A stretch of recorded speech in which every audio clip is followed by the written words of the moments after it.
Assalamualaikum warahmatullahi wabarakatuh. Alhamdulillah wa syukurillah. Allahumma salli wa sallim ala sayyidina Muhammadin wa ala alihi wa sahbihi wa man walah. Assalamualaikum warahmatullahi wabarakatuh, Habib. Waalaikumsalam warahmatullahi wabarakatuh. Alhamdulillah kita ketemu lagi pada episode yang ke-48. Mungkin pada kesempatan kali ini kita membahas sejarah peristiwa yang terjadi pada tahun ke-8 Hijriah. 7 Hijriah. Kepada tahun ke-7 Hijriah. Jadi mungkin untuk lebih mempersingkat waktu kepada antum dipersilakan untuk menjelaskan. Assalamualaikum warahmatullahi wabarakatuh. Bismillah. Waalaikumsalam warahmatullahi Masya Allah la yasukul khair illallah. Bismillah. Masya Allah la yasrifu su illallah. Bismillah, Masya Allah, makana min ni'matin faminallah. Bismillah, Masya Allah, la hawla wa la quwwata illa billah. Baik, saya lanjutkan peristiwa bersejarah yang terjadi pada tahun 7 Hijriah. Yang pertama, Ghazwatul Khaybar, dikenal dengan Perang Khaybar. Khaybar ini artinya hisnun, benteng. Karena ada komunitas Yahudi yang tinggal di pinggiran wilayah kota Madinah. Mereka membangun benteng di situ dan bermukim di tempat tersebut. Peperangan tersebut terjadi pada tahun 7 Hijriah dan dimenangkan oleh umat Islam yang dipimpin oleh Imam Ali bin Abi Thalib karramallahu wajhah. Perang ini juga menjadi satu peperangan yang menceritakan kehebatan Imam Ali bin Abi Thalib, di mana beliau mampu mencabut gerbang Khaybar dengan satu tangannya dan menjadikan perisai pelindung. Ibnu Asakir mengatakan setelah dibuang gerbang Khaybar tersebut, benteng Khaybar tersebut, sekitar 70 orang bahkan sampai 100 orang dalam tarikh Dimashq tidak mampu menggeser gerbang itu. Imam Ali hanya dengan tangannya, satu tangan dalam riwayah, dijadikan perisai. Nah, itu terjadi pada tahun 7 Hijriah. Bersamaan juga selepas peperangan Khaybar, para imigrasi muslimin yang berhijrah ke Habasyah, mereka kembali ke mereka kembali dari Habasyah menuju kota Madinatul Munawwarah. Ada perjumpaan yang indah di situ, ya, di mana Rasulullah Muhammad sallallahu alaihi wa alihi wa barak wasallam Allahumma shalli wa sallim alaihi bertemu dengan sepupunya Sayyidina Ja'far At-Tayyar. Kemudian Nabi mengatakan ketika melihat Sayyidina Ja'far At-Tayyar, setelah memeluk dan mencium jidatnya, Nabi mengatakan, ma'adri ana bigudumi Ja'far usarru am bifathil Khaybar. Nah, saya tidak tahu hari ini saya bahagia, sebabnya apa? Apakah karena sebab kedatangan Ja'far atau karena sebab kemenangan di perang Khaybar? Nah, itu. Kemudian Nabi memuji Sayyidina Ja'far At-Tayyar, mengatakan, ya Ja'far, anta ashbahta khalqi wa khuluqi. Atau fi riwayah kama qala Nabi sallallahu alaihi wa alihi wasallam. Sebagaimana diriwayatkan oleh Imam As-Suyuti yang lahir 849 Hijriah, wafat 911 Hijriah, di dalam kitab Al-Hawi lil Fatawa. Wahai Ja'far, kau sangat mirip denganku, fisikmu dan akhlakmu. Gitu.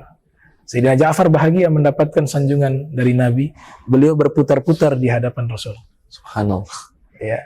Nah, disinilah kita kenal ada satu tariqah namanya At-Tariqatu Ar-Rumiyah, yang punya satu cara berzikir yang unik, ya. Berzikir sambil berputar-putar. Nah, Imam Suyuti mengatakan bahwa tidak masalah berzikir sambil berputar-putar, karena hukum berputar-putar itu tidak haram. Karena Sayyidina Ja'far waktu bahagia berputar-putar di hadapan Nabi, Nabi tidak mengingkari hal itu. Begitu juga orang yang bahagia ketika zikir, saking nikmatnya zikir, dia berputar-putar, maka itu tidak haram. Itu terjadi pada tahun 7 Hijriah. Kemudian di tahun 7 Hijriah juga Islamnya Abu Hurairah Jadi Abu Hurairah sebenarnya sudah Islam sudah cukup lama. Ya, kita kenal ada kisah sahabat namanya Amir Ad-Dausi. Ad-Dausi itu satu suku dengan Abu Hurairah. Ya. Waktu Nabi masih bermukim di Makkah, Amir Ad-Dausi ini telah memeluk agama Islam dan meminta kepada Nabi mendoakan kaumnya agar mendapatkan hidayah. Awal dakwanya, Amir ketika kembali ke Daus mengajak kaumnya menolak Islam. Akhirnya ia kembali menemui Rasul, meminta Rasulullah mendoakan kebinasaan kepada kaumnya yang tidak mau menerima dakwanya. Nah, ini satu pelajaran bagi seorang dai, harus sabar, jangan marah-marah, ya. Jangan gampang kecewa, ya, karena kita ad-da'wah ilallah, gitu. Dan tidak ada kewajiban dakwah kita harus mereka terima. Kewajibannya adalah menyampaikan, bukan mewajibkan harus diterima dakwah kita. Itu yang harus diingat. Karena yang berhak memberikan petunjuk bukan kita. Kita hanya menyampaikan, tapi yang memberikan petunjuk Allah. Yahdillah may yasha. Allah yang memberikan petunjuk kepada siapapun yang ia kehendaki. Maka Amir Ad-Dausi meminta Nabi untuk mendoakan kebinasaan kepada kaumnya. Nabi mengangkat kedua tangannya dan berdoa, Allahumma hdi Dausa. Subhanallah. Bukan mendoakan kecelakaan, tapi Nabi mendoakan semoga Allah berikan petunjuk kepada suku Daus. Dia kembali lagi dengan mukjizat yang Nabi titipkan, yaitu berupa cahaya dari cematinya. Kemudian semuanya Muslim. Di antara yang Islam di tangan Amir Ad-Dausi adalah Abu Hurairah. Namun tahun 7 Hijriah Abu Hurairah pertama kali bertemu dengan Rasulullah Muhammad sallallahu alaihi wasallam dan menyatakan keislamannya secara langsung kepada Nabi sallallahu alaihi wasallam. Itu terjadi pada tahun 7 Hijriah. Di kalangan ulama hadis ahli sunnah wal jamaah, mereka menyatakan para sahabat, di antara para sahabat yang menghafal hadis Nabi paling banyak Abu Hurairah, sekitar 5.000 lebih. Walaupun ada sebagian hadis yang tidak diriwayatkan. Banyak dikritik juga bahwa bagaimana mungkin dalam masa tempo dari tahun 7 Hijriah sampai 11 bisa menghafal 5.000 hadis. Justru ini menjadi hujjah bahwa justru sangat sedikit, ya, 7 tahun sampai tahun 11 Hijriah hanya 5.000 hadis. Itu sangat sedikit. Ulama-ulama seperti Az-Zuhri mampu menghafal Al-Quran dalam waktu 7 hari. Ya. Apalagi sekelas Abu Hurairah yang memang sudah mendapatkan doa khusus dari Nabi agar hafalannya kuat ketika menghafal sabda-sabdanya. Nah, jadi kaum orientalis banyak mengingkari juga, dan beberapa kelompok lainnya mengingkari hal tersebut. Tapi justru itu menjadi hujjah bagi kita bahwa 5.000 hadis dalam waktu dari tahun 7 sampai 11, ya, kurang lebih 4 sampai 5 tahun, ya. 5 tahun itu 5.000 hadis sangat sedikit. Dan memang ada sebagian hadis yang tidak diriwayatkan oleh beliau. Karena hadis-hadis yang tidak berkaitan dengan masalah akidah dan hukum, tapi masalah-masalah tanda-tanda kiamat. Nah, beliau katakan kalau saya sampaikan leher saya akan dipotong, ya, karena menyangkut juga dengan masalah-masalah tanda-tanda kiamat yang terjadi di masanya Abu Hurairah. Itu tentang fitnah-fitnah yang terjadi dari sisi politik pemerintahan yang ada di zaman tersebut. Nah, itu beberapa peristiwa yang terjadi di tahun 7 Hijriah.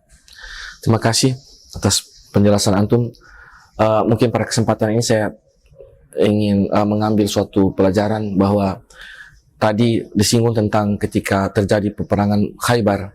Di situ juga diceritakan bagaimana sosok daripada Imam Ali karamallahu wajhah, kemudian saudara beliau. Mereka itu adalah sosok para pemuda yang mana hidup mereka, masa muda mereka sangat berarti di dalam sejarah Islam. Dan kita melihat zaman sekarang bagaimana kondisi kita anak-anak muda, yang mana energi muda mereka, kekuatan mereka, fisik mereka yang sehat, akal mereka yang baik, bukannya digunakan untuk taat kepada Allah Subhanahu wa taala, bukan untuk mengabdi kepada hal-hal yang baik, bahkan energi yang Allah berikan kepada mereka, mereka gunakan untuk melakukan hal-hal yang sia-sia, bahkan yang dilarang oleh Allah Subhanahu wa taala. Saya pribadi mewakili teman-teman yang lain, mohon nasihat antum tentang bagaimana kita sebagai pemuda dalam menggunakan nikmat yang Allah berikan kepada kita, nikmat masa muda, agar tidak sia-sia hidup kita di dunia ini. Ya. Ini yang pertama faktornya adalah salah mengambil teladan. Ya, anak-anak muda yang ada di zaman kita ini teladannya bukan Imam Ali, bukan Rasulullah, tapi yang teladan mereka adalah artis-artis. Panutan mereka adalah public figure yang tentu tidak semuanya bisa dijadikan sebagai teladan. Nah, ini yang menjadi satu masalah yang membuat pemuda kita secara grafik menurun dari sisi kebaikannya. Faktor yang kedua, peran guru. Guru yang ada di zaman kita dengan para guru-guru yang ada di zaman dahulu, terlebih khusus kalau kita berbicara konteks tentang keislaman, nah mereka itu bukan hanya sebagai muallim. Kalau muallim itu ngajar dapat gaji pulang selesai. Tapi mereka disebut juga sebagai murabbi. Jadi mereka bukan hanya mengajar kemudian pulang menggugurkan kewajiban sebagai seorang guru, tapi mereka punya tanggung jawab moral. Bagaimana bisa mencetak murid-muridnya yang pemuda-pemuda ini menjadi orang yang berakhlak, orang yang kenal Allah, orang yang kenal Rasulullah.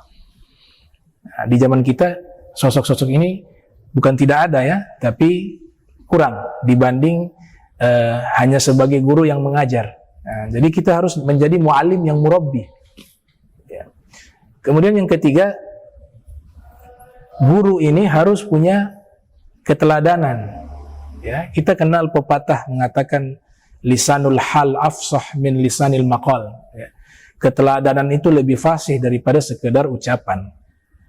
Nah, jadi dia harus tunjukkan dengan keteladanan sehingga murid-muridnya bisa mengikutinya.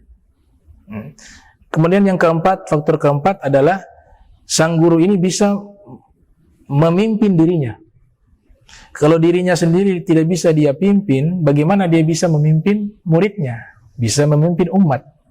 Man lam yastati' qiyadata nafsihi, lam yastati' qiyadata ghairihi. Orang yang tidak bisa memimpin dirinya, dia tidak akan bisa memimpin kepada orang selainnya. Itu pepatah menyatakan demikian. Nah, jadi faktor-faktor inilah yang membuat para pemuda menjadi menurun secara grafik ya, dari sisi kebaikannya, keteladanannya, keberaniannya, keilmuannya ya, karena teladan hilang. Dan memang sosok di zaman sekarang kita butuh sosok muallim murabbi di zaman sekarang ini. Dan memang Allah Ta'ala berikan reward secara khusus para pemuda yang taat. Disebutkan di dalam Al-Quran, kita kenal Ashabul Kahfi. Innahum fityatun amanu birabbihim. Sehingga mereka pemuda-pemuda yang beriman kepada Allah Subhanahu. Kami tambahkan kepada mereka hudan, petunjuk. Imam Ali juga disebut oleh Nabi, la fata illa Ali. Tidak ada pemuda yang hebat seperti Ali. Nah, mereka-mereka inilah yang harus jadikan teladan. Ya, Ashabul Kahfi, Imam Ali bin Abi Thalib. Bukan public figure, bukan tokoh-tokoh fusak yang nanti merusak daripada pemikiran kaum muslimin, khususnya kalangan pemuda. Nah, terima kasih Bib atas penjelasan antum, ilmu yang antum ajarkan kepada kita semua. Semoga kita diberikan kesehatan oleh Allah Subhanahu wa taala sehingga bisa belajar lagi pada kesempatan yang akan datang dan juga bisa mengamalkan ilmu yang diajarkan kepada kita semua. Para pemirsa yang dirahmati oleh Allah Subhanahu wa taala, demikianlah apa yang dijelaskan oleh guru kita, pelajaran yang bisa kita ambil bahwa yang menjadi sebab sehingga diri kita para pemuda menjadi merosot, akhlak kita menjadi buruk, di antaranya kita salah mencari atau menjadikan sosok sebagai idola kita. Ya, kalau kita idola yang pantas untuk menjadi idola kita adalah Nabi Muhammad SAW. Yang pantas menjadi idola kita, yaitu orang-orang yang kita cintai adalah para sahabat Nabi SAW dan ahlul bait Nabi SAW.